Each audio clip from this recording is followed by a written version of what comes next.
찬송가 335장 찬송합니다.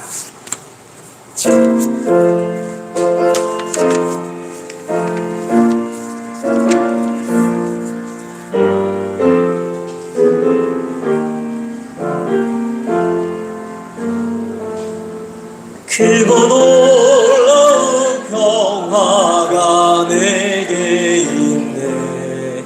이 세상에는 없는 평화. 나의 영혼과 몸 주께 드립니다. 오 놀라운 나의 구주,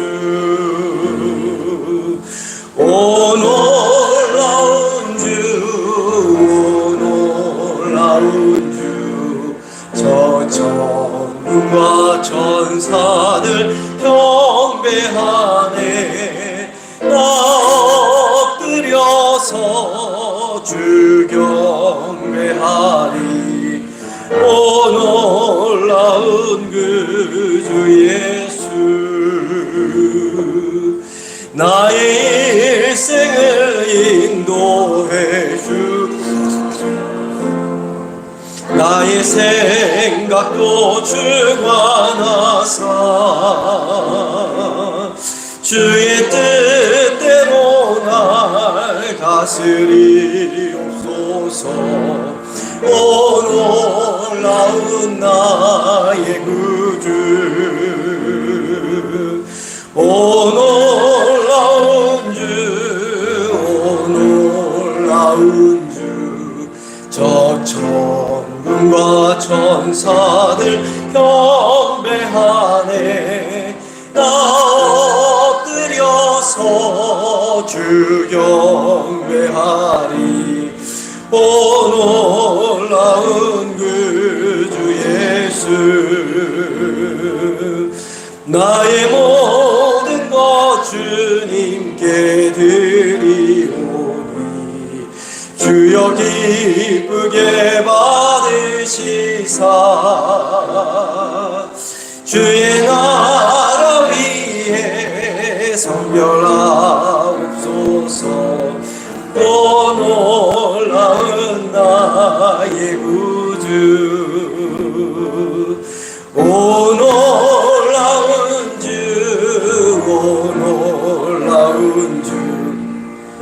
천군과 천사들 경배하네.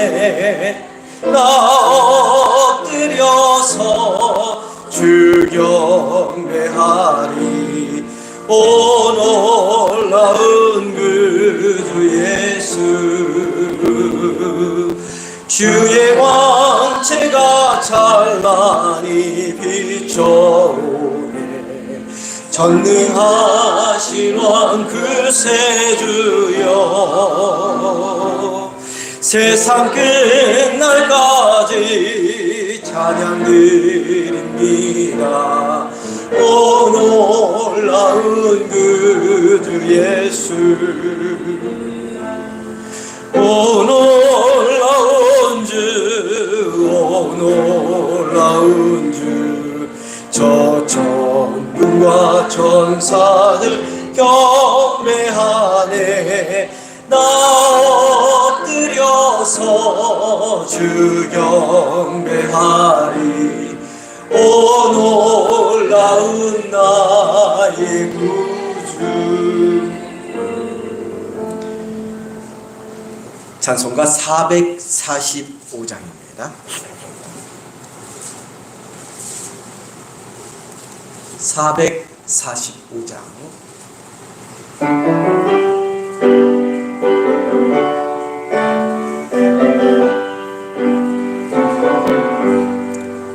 대산을 넘어 험무게 가도 빛 가운데로 걸어가며 주께서 항상 지키시기로 약속한 말씀 변치 않네.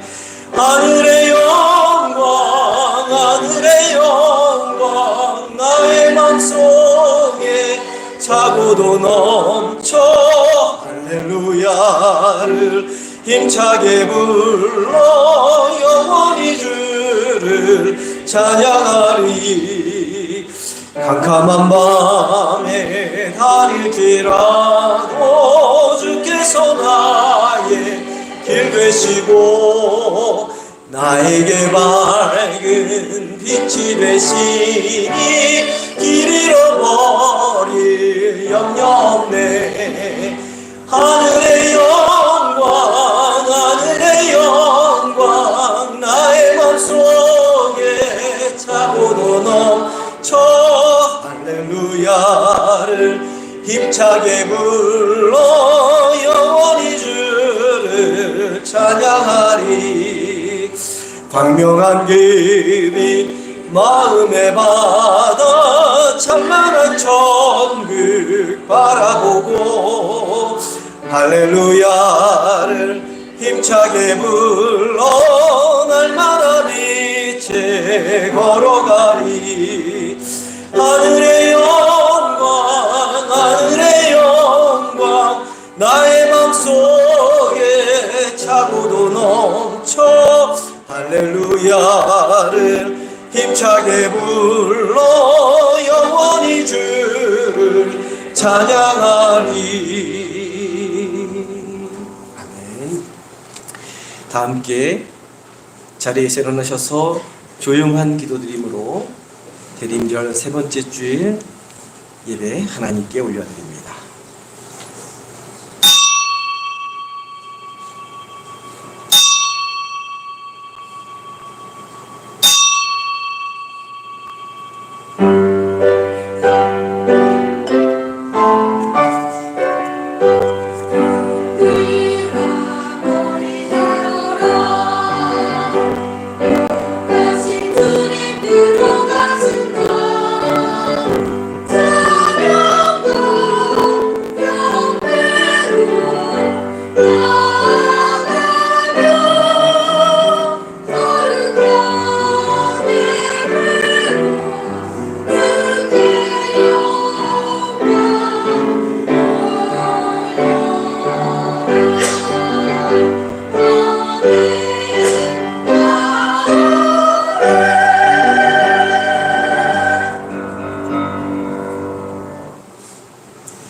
너희는 여호와를 만날 만한 때에 찾으라. 가까이 계실 때에 그를 부르라. 악인은 그의 길을, 불의한 자는 그의 생각을 버리고 여호와께로 돌아오라. 그리하면 그가 긍휼히 여기시리라. 우리 하나님께로 돌아오라. 그가 너그럽게 용서하시리라. 아멘.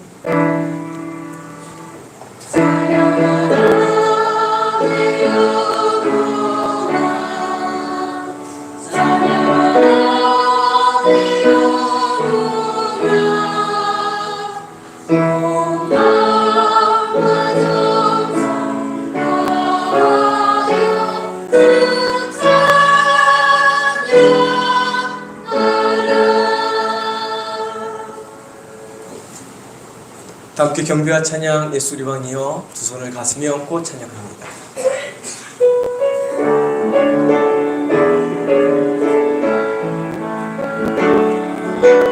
예수 우리 왕이여 이곳에 오소서.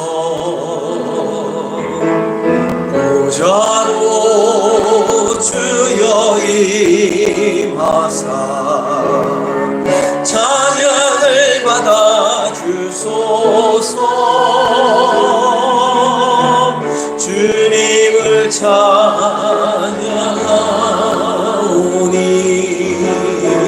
주님을 경배하오니 왕이신 예수여 오셔서 좌정하사 다스리소. 두 손 들고 찬양합니다. 예수 우리 왕이여 예수 우리 왕이여 이곳에 오소서. 보좌로 주여 임하사 찬양을 받아 주소서. 주님을 찬양하오니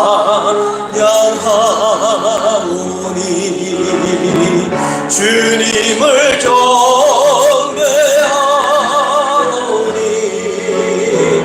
왕이신 예수여 오셔서 좌정하사 다스리소서.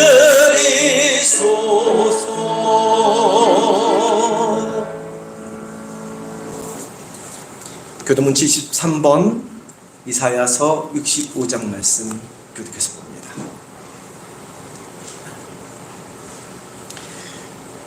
보라, 내가 새 하늘과 새 땅을 창조하나니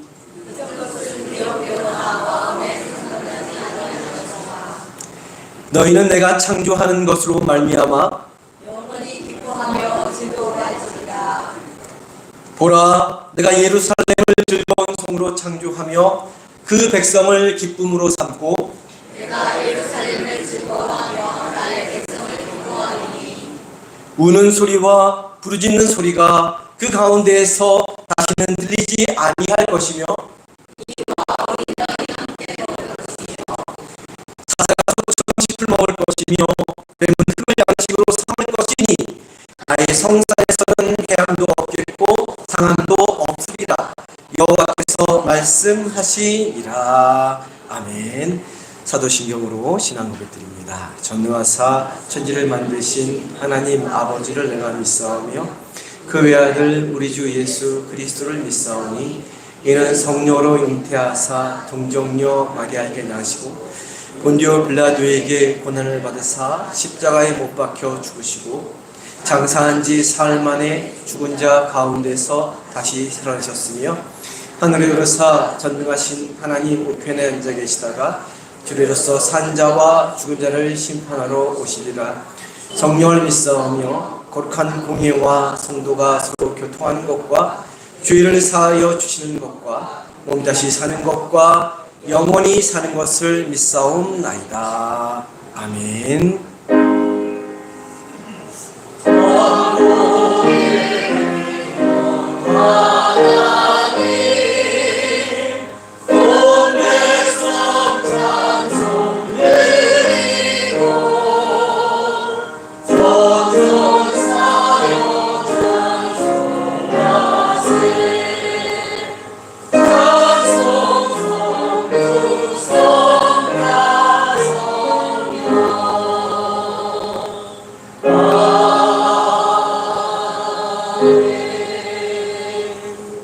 자리에 앉아주시기 바랍니다.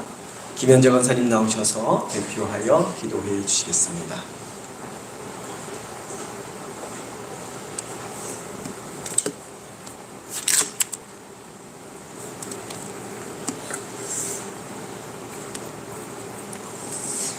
하나님 아버지 감사합니다. 빛으로 이 땅에 오신 예수님을 기다리며 감사와 기쁨으로 경배와 찬양을 올려드립니다. 주님, 우리의 예배를 받아 주옵소서. 올 한 해에도 각자의 자리에서 함께하여 주신 하나님 아버지 감사합니다. 우리의 연약함을 아시는 주님, 저희를 도와주시고 불쌍히 여겨 주옵소서. 주님의 인자하심과 은혜를 부어주시기를 간구합니다. 하나님, 이 나라 대한민국을 주님께 맡겨드립니다. 위기와 혼란 속에 있는 나라와 국민들을 불쌍히 여겨 주시옵소서. 대한민국을 지켜주시옵소서. 다툼과 분열이 아닌 여야 모두 서로가 소통과 화합으로 이 나라를 이끌어가게 해 주시옵소서. 하루속히 참 평화가 굳건히 세워질 수 있도록 주님, 이 나라 이 민족을 붙들어 주옵소서. 상리교회와 함께하여 주신 하나님 감사합니다. 교회에서 준비한 사랑의 선물이 은혜 가운데 전달이 되어 전해지는 곳곳에 기쁨이 사랑이 가득 넘쳐나길 기도합니다. 하나님, 예배 후에 당회와 구획회로 모입니다. 순서 가운데 은혜롭게 진행될 수 있도록 주님 함께하여 주옵소서. 한 해를 잘 마무리하며 새해를 준비하며 맞이하는 교회 되게 하옵소서. 말씀 전하시는 목사님 성령 충만함을 더하여 주시옵소서. 선포하시는 말씀이 생명의 말씀 되게 하여 주옵소서. 말씀을 듣습니다. 말씀을 아멘으로 받아 믿음대로 살아가는 순종의 삶이 되게 하여 주옵소서. 마음과 정성을 다해 찬양하는 성가대를 축복하여 주시고 주님 기쁘게 받아 주옵소서. 오늘도 예배를 위해 충성하며 섬기는 손길 위에도 복의 복을 더하여 주옵소서. 죄인된 우리들을 구원하시기 위해 오신 예수님의 이름으로 기도드립니다. 아멘.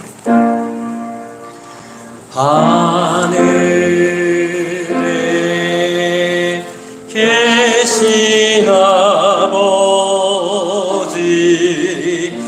이름 거룩하사 주님 나라 임하시고 뜻이 이루어지이다.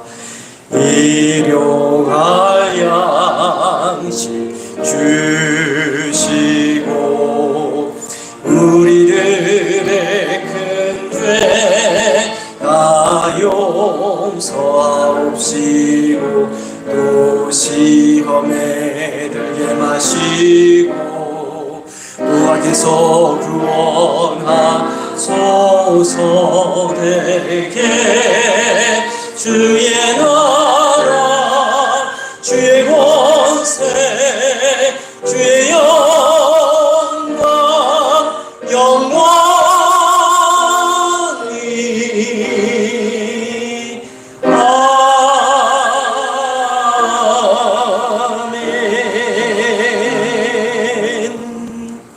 이 시간 준비한 예물을 하나님께 봉헌 올리겠습니다.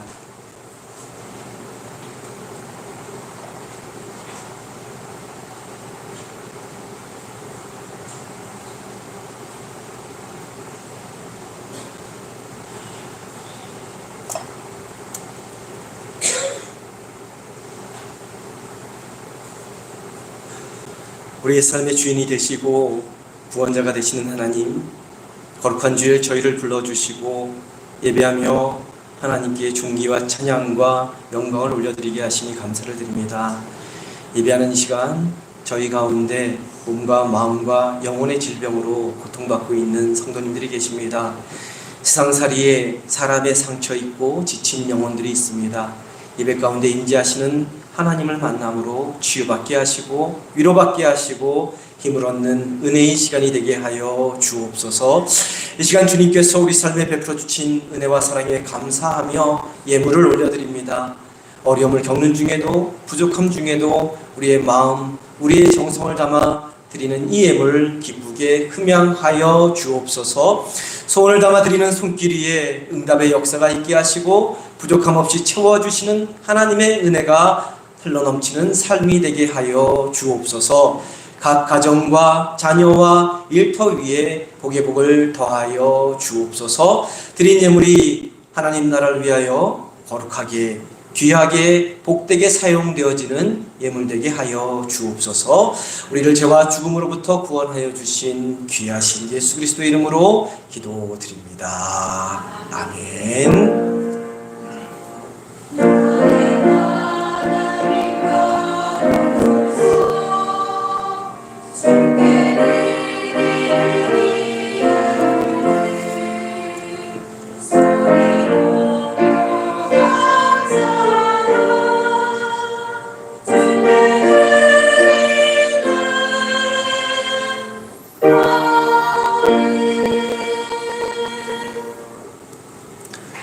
네, 복되고 귀한 날 주님의 성전에 나오신 성도님들을 환영하고 축복합니다. 옆에 계신 분들과 앞뒤에 계신 분들과 인사합니다. 사랑합니다. 네, 축복합니다. 할렐루야. 잘 오셨습니다. 감사합니다. 주님 오심을 기다리는 대림절이 시작이 되었습니다. 이 땅의 소망, 평화, 기쁨. 오늘은 기쁨을 기억하며 세 번째 주를 밝혔습니다. 사랑으로 오신 주님을 기다리는 은혜의 절기가 되기를 바랍니다. 오늘 예배 중에 예배 마치자마자 당회가 있고요. 그 다음에 오후 예배 후에는 구역회가 있습니다. 당회원 명단은 입교인 전체 다 앉아 계시면 되고요. 구역회원 명단은 주보에 실어드렸습니다. 네, 이름이 있으면, 각자 이름이 있으면 구역회에 참석하셔야 됩니다. 당회는 뭐 하는 거라고요? 사람 세우는 거고, 구역회는 예산 결산 보고하고 예산 책정하는 그런 것을 통과하는 그러한 회의입니다. 기억하시고 참석해 주시기 바라고요. 성탄절을 통해서 선물 지난주 월요일인가 화요일인가 전달 드렸고요. 상립교회 전체에 연천읍 전체에 골고루 잘 전달될 수 있도록 아마 어려운 청소년을 돕는 그런 걸로 쓰여진다고 이렇게 연락이 왔습니다. 그렇게 잘 전달되고 그리스도의 사랑이 나타나는 선물이 되도록 기도해 주시기를 바랍니다. 연로하신 어르신들과 아프신 한우들을 위해 기도해 주시기 바랍니다. 찬송가 288장 찬송합니다.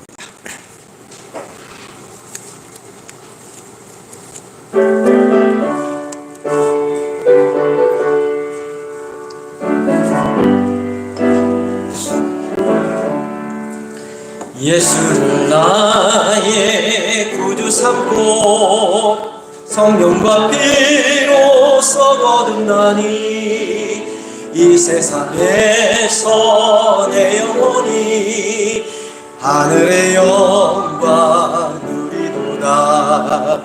이것이 나의 간증이요 이것이 나의 찬송일세.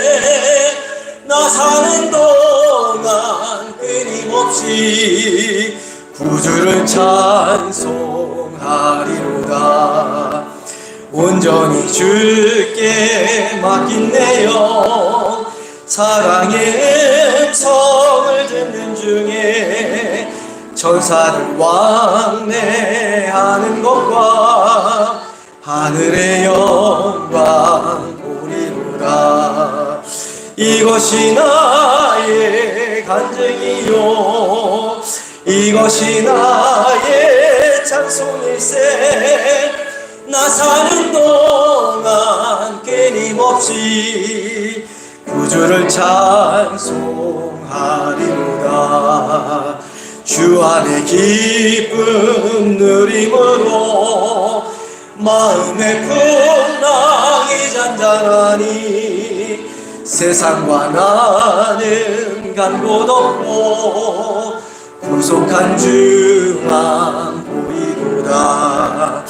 이것이 나의 간증이요 이것이 나의 찬송일세. 나 사는 동안 끊임없이 구주를 찬송하리로다.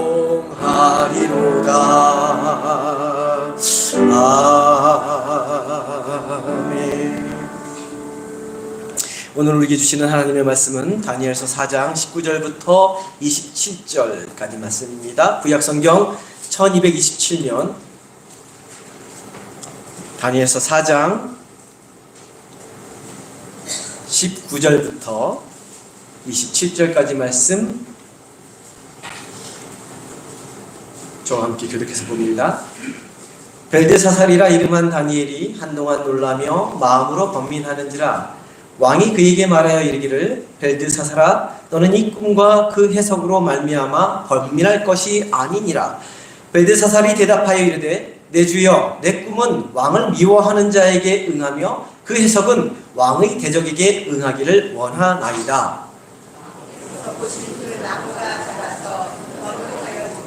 그 높이는 하늘에 닿았으니 땅끝에서도 보이겠고 그 잎사귀는 아름답고 그 열매는 많아서 만민에 먹을 것이 될 만하고 들짐승은 그 아래에 살며 공중에 나는 새는 그 가지에 깃들었나이다.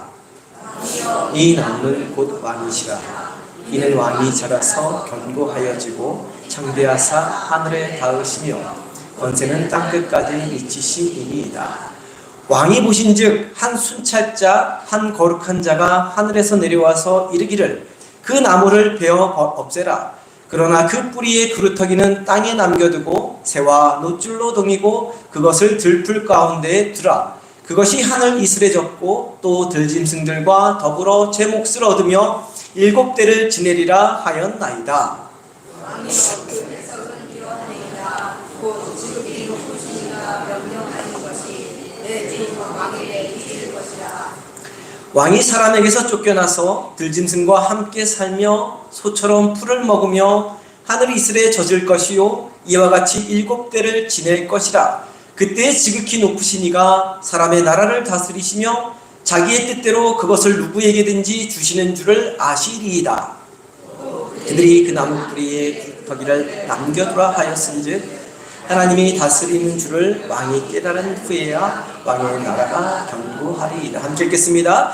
그런즉 왕이여 내가 아뢰는 것을 받으시고 공의를 행함으로 죄를 사하고 가난한 자를 긍휼히 여김으로 죄악을 사하소서.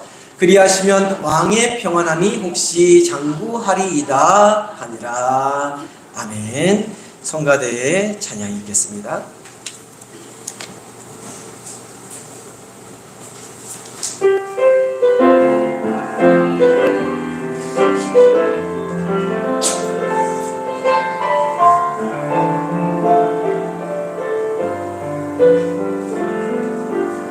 내 삶 속에 들어오신 주님 모든 것 내게 베푸시고 올라를 믿는 행하신 주님 받으신 내 맘속에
아멘. 우리 하나님께 영광의 박수 올립니다.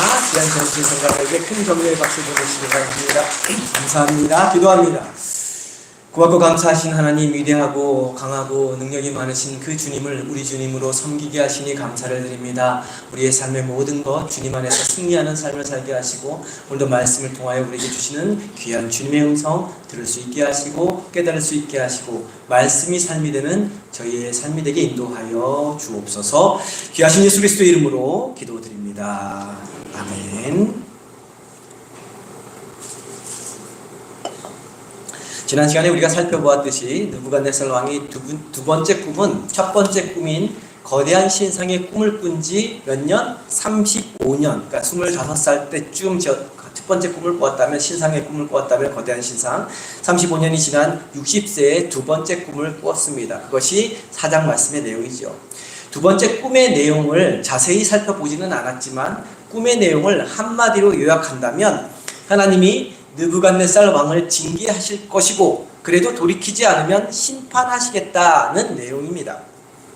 고대 근동 지역을 통일하고 바빌론 대제국을 건설한 느부갓네살 왕의 삶은 자신이 이렇게 놓은 엄청난 업적으로 인해서 자기 위에는 아무도 없는 그런 삶을 살고 있었습니다. 느부갓네살 왕 자신이 신 그 자체였고 그의 말이 법 그 자체였습니다. 하나님은 이와 같은 상태에서 살아가는 그 느부갓네살 왕을 징계하시려고 또다시 꿈을 통해서 경고하시는 것이죠. 여기서 우리는 하나님의 성품을 하나 발견하게 됩니다. 하나님은 우리가 이 땅을 살아가면서 교만해지거나 잘못된 길을 걸어갈 때, 믿음과는 다른 왜곡된 길을 걸어갈 때 올바른 길로 인도해 가시기 위해서 우리에게 경고하시는 분이라는 것입니다. 때로는 꿈과 환상을 통해서, 때로는 내 주변에 있는 사람들의 목소리를 통해서, 때로는 우리 영혼을 뒤흔들어 놓는 울림을 통해서, 또 갑작스럽게 일어나는 사건 사고를 통해서, 또 때로는 강단에서 선포되는 하나님의 말씀과 기도할 때 들려주시는 하나님의 음성을 통해서 여러 가지 다양한 방법들을 통해서 우리에게 뭐 하시는 분이라고요? 경고하시는 분이라는 것입니다. 욥기 33장 15절에서 17절까지의 말씀을 보면 다음과 같은 말씀이 나옵니다. 우리 PPT 통해서 욥기 33장 15절부터 17절까지 말씀 한 목소리로 봅니다. 사람이 침상에서 졸며 깊이 잠들 때에나 꿈에나 밤에 환상을 볼 때에 그가 사람의 귀를 여시고 경고로서 두렵게 하시니, 이는 사람에게 그의 행실을 버리게 하려 하심이며 사람의 교만을 막으려 하심이라. 하나님은 우리가 졸려서 잠을 청해서 깊이 자고 있을 때 꿈이나 환상을 통해서 우리의 길을 열어서 경고를 해주시면서 우리를 두렵게 하실 때가 있다는 것입니다. 그런데 그렇게 하시는 이유는 우리의 악한 행실, 우리가 하는 일들 중에 하나님이 기뻐하지 않는 일, 하나님이 원하지 않는 일, 하나님이 싫어하는 일을 버리게 하기 위함이라 말씀하고 있습니다. 그리고 마지막 9절의 말씀처럼 사람의 교만을 막기 위해서 꿈이나 환상을 통해서 우리의 길을 열어 경고하신다는 것입니다.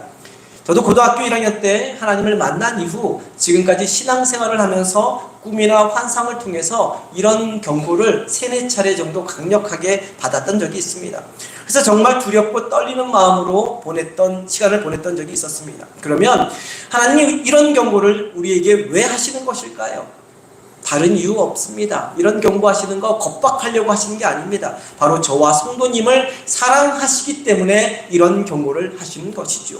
우리가 믿음의 사람으로 올바른 길로 걸어가게 하기 위해서 이와 같은 경고를 하시는 것입니다.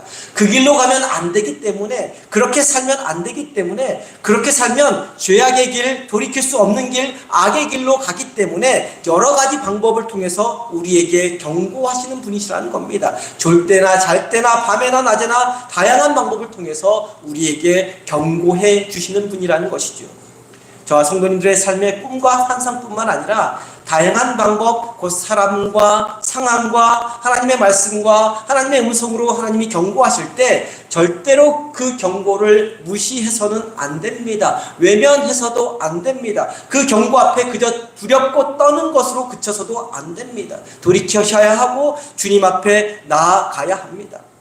만일 거듭되는 그리고 반복되는 하나님의 경고를 무시하면 어떻게 될까요? 단순한 징계의 차원을 넘어서 반드시 하나님의 심판이 임하게 되는 것입니다. 세상 사람들과 마찬가지로 믿음으로 사는 사람이라 할지라도 하나님의 징계와 하나님의 심판을 피할 수 있는 사람은 아무도 없습니다. 근데 하나님의 징계와 심판이 무엇인지 잘 구분할 수 있어야 됩니다. 징계는 잘못에 대한 채찍입니다. 돌이키라는 채찍이죠. 아직 늦지 않았으니까, 아직 괜찮으니까 더 이상 잘못된 일을 반복하지 말고 돌이키라는 하나님의 사랑의 채찍인 것입니다. 그러나 심판은 수없이 많은 경고를 통해 징계를 받고 있음에도 불구하고 여전히 변하지 않고 여전히 완고하고 여전히 교만하고 여전히 악한 일을 행할 때, 그래서 개선의 모습을 전혀 보이지 않을 때 하나님께서 마지막 수단으로 행하시는 방법이 바로 심판인 것이죠. 그렇기 때문에 성경에 나오는 하나님의 심판은 그냥 갑자기 하루아침에 하나님 마음에 안 든다고 팍 임하는 것이 결코 아니라는 것입니다. 여러 차례 경고하시고 또 경고하신 후에도 뒤돌아서지 않을 때, 징계를 받아도 그때만 돌이키고 다시 이전의 모습으로 아주 쉽게 되돌아가고 반복할 때, 그래서 하나님 없이 교만한 삶을 끊임없이 살아갈 때 최후의 방법으로 사용하시는 것이 바로 하나님의 심판인 것이죠.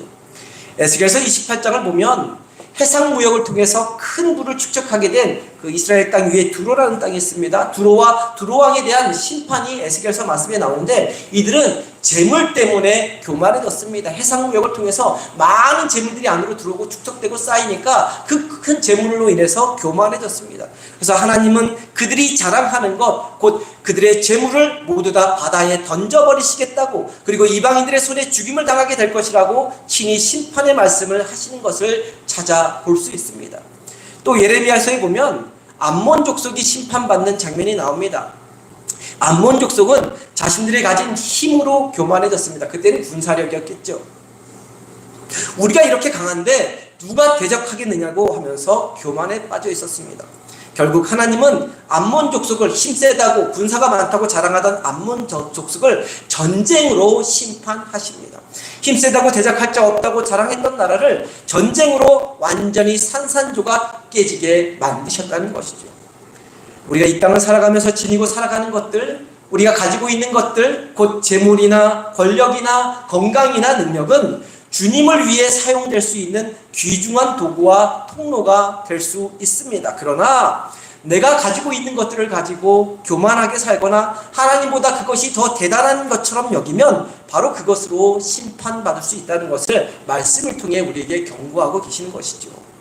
그렇기 때문에 믿음으로 살아가는 사람은 내가 가지고 있는 것들을 통해 잘 나갈 때일수록, 모든 일이 잘 풀릴 때일수록, 모든 것이 부족함 없이 충만하고 모든 일이 다 평탄하고 행복할 때일수록 나태해지면 안 됩니다. 자랑하면 안 됩니다. 교만해지면 안 된다는 것이죠. 교만은 모든 악의 근본인 것입니다.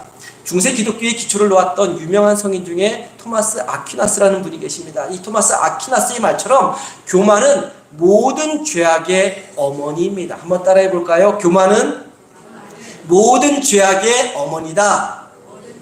뭡니까? 교만은 어머니예요. 그러니까 교만하면 죄가 계속 나는 거예요. 죄를 잉태한다는 겁니다. 그러니까 교만은 죄의 어머니라는 것이죠. 교만은 온갖 모든 죄악을 낳습니다. 내가 최고라는 생각, 내가 전부라는 생각, 내가 맞다는 생각, 내가 이루었다는 생각을 버리지 않는 한 우리를 악의 수렁텅이로 빠뜨리는 교만은 절대로 우리 곁을 떠나지 않는다는 것이죠. 교만해지지 않기 위해서 우리가 해야 할 일이 있습니다. 그것은 언제나 하나님 앞에서 살아가는 일입니다. 누구 앞에서? 누구 앞에서? 하나님 앞에서 살아가는 일입니다. 생각하고 말하고 행동하는 것도 하나님 앞에서 하는 것입니다. 언제나 어디서나 누구를 만나고 무슨 일을 하든지 하나님 앞에서 살아가는 것입니다. 한순간도 하나님 앞을 떠나서 살아서는 안 되는 것이죠. 하나님 앞을 떠나 사는 순간, 하나님 앞에서 한눈 파는 순간, 하나님 옆으로 비껴서는 순간 교만의 사악한 영이 우리를 파고 들어와서 결국은 우리 삶 전체를 잘 사는 것처럼 보이고 뭔가 이루는 것처럼 보이게 하지만 결국은 멸망의 구렁텅이로 몰아가고 만다는 것이지요. 언제나 어디서나 하나님 앞에서 겸손한 삶을 살아가는 것, 그것이 하나님이 우리에게 가장 원하시는 일이요 하나님이 기뻐하시는 일이신 것입니다. 무엇보다도 하나님은 겸손한 자를 사용하시는 분이십니다. 하나님은 하나님을 높이는 자를 세상 가운데서도 높여 세워주시는 분이십니다. 세상에서 아무리 잘 나가고 아무리 성공하고 아무리 높은 지위를 가지고 아무리 모든 것을 마음대로 할 수 있다 하더라도 하나님이 손 하나 대시면 추풍낙엽처럼 떨어지고 짓밟히는 존재가 되고 마는 것이 연약한 우리 인간인 것이죠. 반면 세상에서 아무리 초라해 보이고 가진 것 없고 나이가 들고 건강을 잃고 주저앉아 있는 인생이라도 하나님께서 함께 하시면 하나님 앞에서 늘 겸손히 살면서 하나님을 높여드리는 삶을 살면 승승장구하는 인생이 되는 것입니다. 하나님께서 채워주시고 세워주시고 높여주시는 인생이 되는 것이죠. 이것이 성경 말씀이 변함없이 우리에게 말하고자 하는 진리의 말씀인 것입니다. 늘 언제나 하나님 앞에서 하나님을 경외하며 살아가는 저와 성도님 되기를 소망합니다. 늘 언제나 하나님을 높여드리며 겸손히 살아가는 저와 성도님 되기를 소망합니다. 그래서 신앙생활에서뿐만 아니라 세상살이에서도 성공하는 사람들이 되어서 우리 삶을 통해 부어주시는 하나님의 놀라운 은총과 축복을 경험하면서는 복된 인생 되기를 간절히 소망합니다. 오늘 함께 읽은 말씀을 보면 다니엘이 느부갓네살 왕으로부터 꿈에 대한 이야기를 들었을 때 놀라면서 번민했다 말씀하고 있는데 우리 19절 말씀입니다. 19절 말씀 한 목소리로 함께 봅니다. 벨드사살이라 이름한 다니엘이 한동안 놀라며 마음으로 번민하는지라. 왕이 꿈 이야기를 쭉 했거든요. 우리가 지난주에 살펴봤듯이 그 꿈 이야기를 듣고 번민한 겁니다. 계속 읽겠습니다. 왕이 그에게 말하여 이르기를 벨드사살아 너는 이 꿈과 그 해석으로 말미암아 번민할 것이 아니니라. 벨드사살이 대답하여 이르되 내 주여 그 꿈은 왕을 미워하는 장에게 응하며 그 해석은 왕의 대작에게 응하기를 원하나이다. 다니엘이 놀라고 번민한 것은 느부갓네살 왕이 꾸었던 꿈의 내용이 무엇인지 너무나 잘 알고 있었고 왕에게 그 꿈의 내용을 전달한 것 자체를 감당할 수가 없어서 놀라고 번민했던 것입니다. 다니엘은 이제 최고 권력자로서 40년간 바벨론 제국을 다스려온 느부갓네살 왕에게 이렇게 얘기해야 됩니다. 당신은 이제 곧 왕의 지위를 박탈당할 것입니다. 40년 동안 지켜왔던 그 왕의 지위를 박탈당할 것입니다. 그리고 왕자에서 쫓겨나 한동안 비참하게 살아야 할 것입니다. 징계를 받을 것이라는 것을 말해야 했습니다.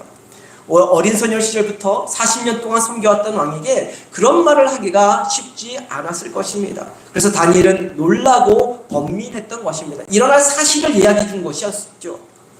자신이 40년간 섬겼던 주군이 아무리 강력하고 넓은 영토를 지배하게 되었고 평강을 누리며 살게 되었다 할지라도 결국 하나님의 징계를 넘어 하나님의 심판을 피할 수 없었기 때문에 그것을 알려야 하는 다니엘의 입장에서는 놀라고 번민할 수밖에 없었던 것이죠. 그럼에도 불구하고 다니엘은 느부갓네살 왕이 하나님으로부터 받아야 하는 징계와 심판이 무엇인지 구체적으로 말해주고 있습니다. 그러면 먼저 느부갓네살 왕이 받아야 할 하나님의 징계는 무엇이었습니까? 그 징계는 왕자에서 쫓겨나는 것이고 버림받는다는 것입니다. 느부갓네살 왕은 20대에 왕이 된 후 60이 된 지금까지 다른 사람들의 운명을 결정하는 삶을 살아왔습니다. 죽일지 살릴지 그것을 결정하는 삶을 살아왔던 거 아닙니까? 나라를 망가뜨릴지 세울지 결정하며 살아왔던 삶을 살았습니다. 자신의 말이 곧 법이었고 자신의 말이 곧 신의 말이었습니다. 그런데 이제는 자신의 운명을 결정하는 분에 의해서 왕자에서 쫓겨나게 된다는 것이죠. 느부갓네살 왕보다 훨씬 높으신 왕의 왕이신 하나님이 그의 운명을 결정해 주신다는 것입니다. 그 내용이 25절 말씀에 나와 있는데 우리 25절 말씀 한 목소리로 봅니다. 함께 보겠습니다. 4장 25절입니다. 왕이 사람에게서 쫓겨나서 들짐승과 함께 살며 소처럼 풀을 먹으며 하늘 이슬에 젖을 것이요 이와 같이 7대를 지낼 것이라. 그때 지극히 높으신 이가 사람의 나라를 다스리시며 자기의 뜻대로 그것을 누구에게든지 주시는 줄을 아시리다. 이 말은 지난 시간 함께 읽은 17절 말씀, 그러니까 느부갓네살 왕이 자신이 꾼 꿈을 이야기할 때 느부갓네살 왕이 직접 했던 말과도 비슷한 말입니다. 17절 말씀을 보면 느부갓네살 왕이 꿈을 꾸고 나서야 비로소 이전에 깨닫지 못한 것을 깨닫는 것을 볼 수 있습니다. 먼저 이 땅에 나라를 다스리는 것은, 자기가 다스렸던 땅의 나라를 다스리는 것은 사람이 아니라 지극히 높으신 이 곧 하나님이라는 사실을 깨달은 것입니다. 4장 말씀에는 유독 지극히 높으신 이라는 표현이 자주 나옵니다. 다니엘이 자주 사용하는 표현인데, 다니엘은 세계 최강의 군주를 주인으로 섬기고 있었지만 그의 마음속에 지극히 높으신 이는 느부갓네살 왕이 아니라 하나님이셨던 것이죠. 40년 동안 변함없는 다니엘의 이 마음을 느부갓네살 왕도 잘 알고 있었던 것입니다. 그러나 느부갓네살 왕은 그동안 자기 마음대로 살아오다가 두렵고 떨리는 그러한 앞날을 예비하는 꿈을 꾸고 나서야 이렇게 직접 느부갓네살 왕 자신의 입으로 자기보다 위에 계신 분 하나님을 지극히 높으시니라 고백하고 있는 것이죠. 또한 25절 말씀을 통해서 느부갓네살 왕은 우리에게 주시는 분도 하나님이시요 빼앗아서 다른 사람에게 주시는 분도 하나님이시라고 고백하게 되는 것을 볼 수 있습니다. 지금까지는 자기가 잘나서 왕자에 올라서 떵떵거리며 누리며 산 줄 알았는데 자기 힘과 자기 재능과 자기 능력으로 모든 것을 다 이루고 얻게 된 것인 줄 알았는데 하나님께서 주신 것이고 언제든지 하나님께서 그 모든 것을 빼앗아서 다른 사람에게 줄 수 있다는 것을 깨닫게 된 것입니다. 지금까지 느부갓네살 왕은 한 번도 전쟁에서 진 적도 없었고 다니엘의 하나님을 제외한 세상 사람에게 무릎 꿇어본 적도 없었고 그의 꿈대로 자기가 세상의 중심이 되어 살아왔는데 이제 그 모든 것이 아무것도 아니라는 것을 다시금 분명하게 깨닫게 된 것이죠.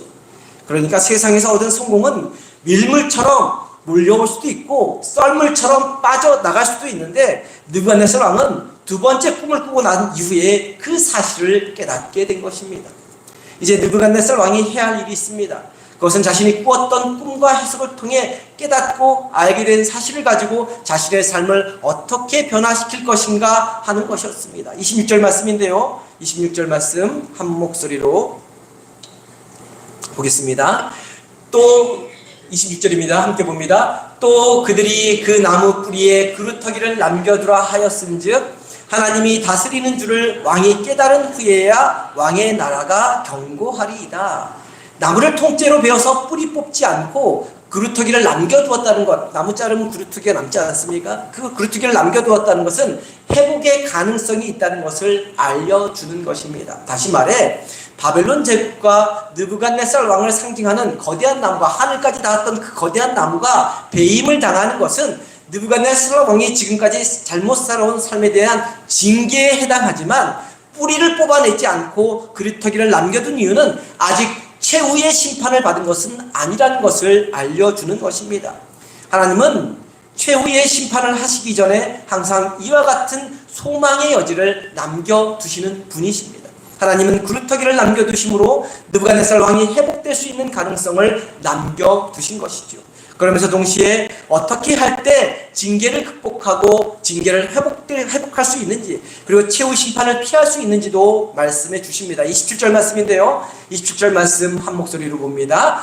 그런즉 왕이여 내가 아뢰는 것을 받으시고 공의를 행함으로 죄를 사하고 가난한 자를 긍휼히 여김으로 죄악을 사하소서. 그리하면 왕의 평안함이 혹시 장구하리이다 하니라. 최후 심판을 피하는 길, 그것은 공의를 행하고, 공의가 뭡니까? 하나님의 뜻을 행한다는 것이죠. 그리고 가난한 자를 긍휼히 여기라는 것이죠. 그러면 죄를 사함받게 된다는 것입니다.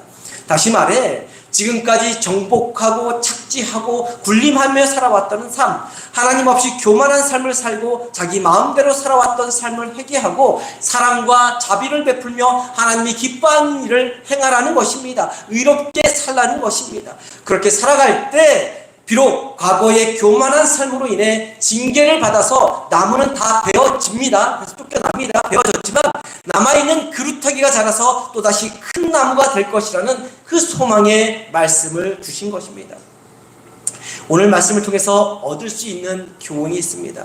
4장의 말씀은 느부갓네살 왕이 두 번째 꿈 이야기인데 꿈 이야기나 이 꿈에 대한 다니엘의 해석이 중요한 것이 아닙니다. 정말 중요한 것은 꿈을 통해 받은 하나님의 뜻을 깨닫고 그 깨달은 것을 통해서 어떻게 반응하는가 하는 것, 이것이 더 중요한 것이죠. 하나님께서는 나무 뿌리에 그루터기를 남겨두라고 하셨습니다. 느부갓네살 왕이 징계를 받을지라도, 그래서 왕자에서 쫓겨나서 3년 반 동안 유리하며 떠돌아 살지라도 왕권은 무너지지 않을 것이다 말씀해 주신 것이죠. 바벨론을 완전히 망하게 하지는 않겠다는 하나님의 뜻인 것입니다. 하나님은 느부갓네살 왕이 회개하고 돌아와서 하나님이 기뻐하는 길, 공의와 사랑으로 세상을 다스리는 그 왕이 되기를 원하셨던 것입니다. 그가 하나님이 주신 권력으로 겸손하게 백성들을 잘 섬기고 하나님께 영광을 돌리는 제2의 인생을 살기를 원하셨다는 것입니다. 그리고 징계를 통해 분명하게 깨닫고 하나님이 말씀해 주신 대로 살아갈 때에야 바벨론 제국과 느부갓네살 왕이 다시 견고해 줄 수 있다는 것을 알려주신 것입니다.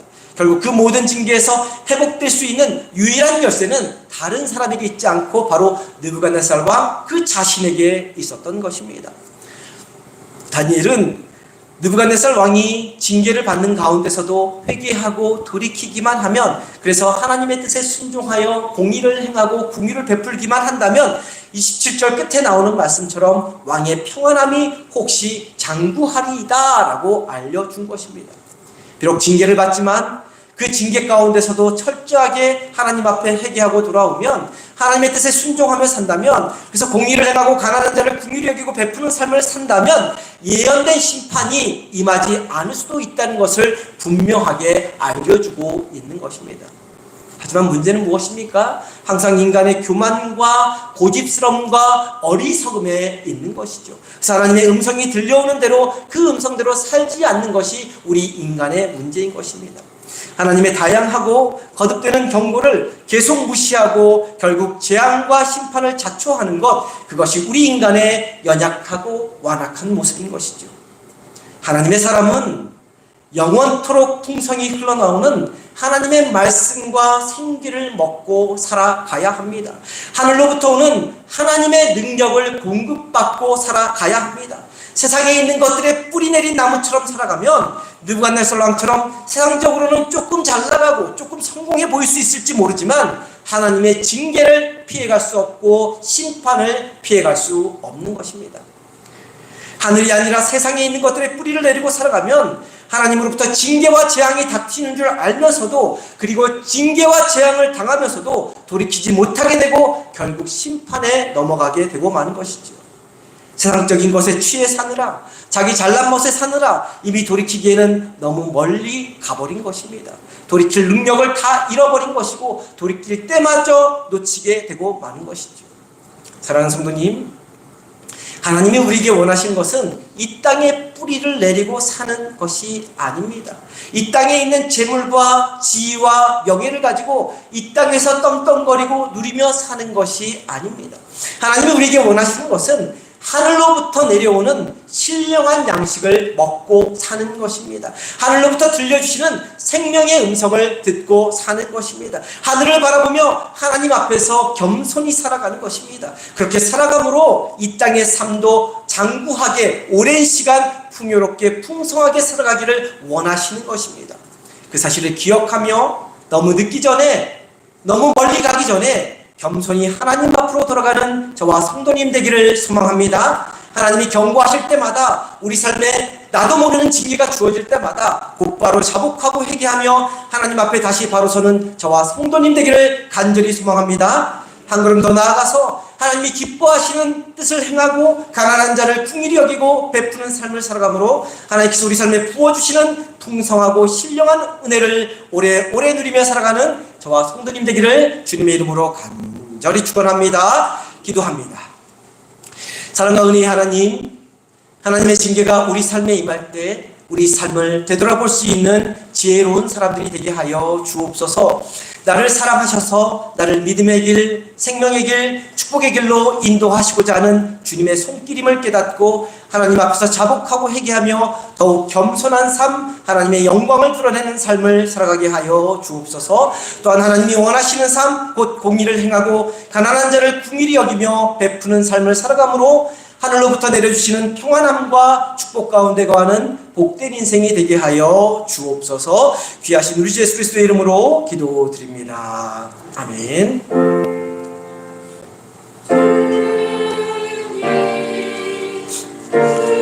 주의 마음이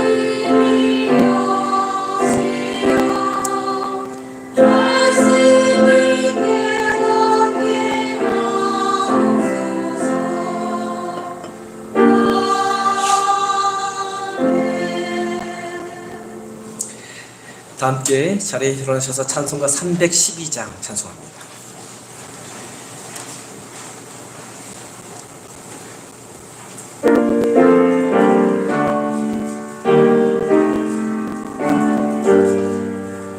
너 하나님께 이끌리어 일평생 주만 바라며 너 어려울 때 힘주시고 언제나 지켜주시리 주 크신 사랑 믿는 자 그 반석 위에 서리라 너 설레는 맘 가다듬고 희망 중길 가리면서 그네로신 주의 뜻과 사랑에 만족하여라 우리를 불러주신 주 마음에 소원하신다 주 찬양하고 기도하며 내 본문 힘써다라 주 약속하신 모든 은혜 내게서 이루어지리라 참되고 의지하는 자 주께서 기억하시리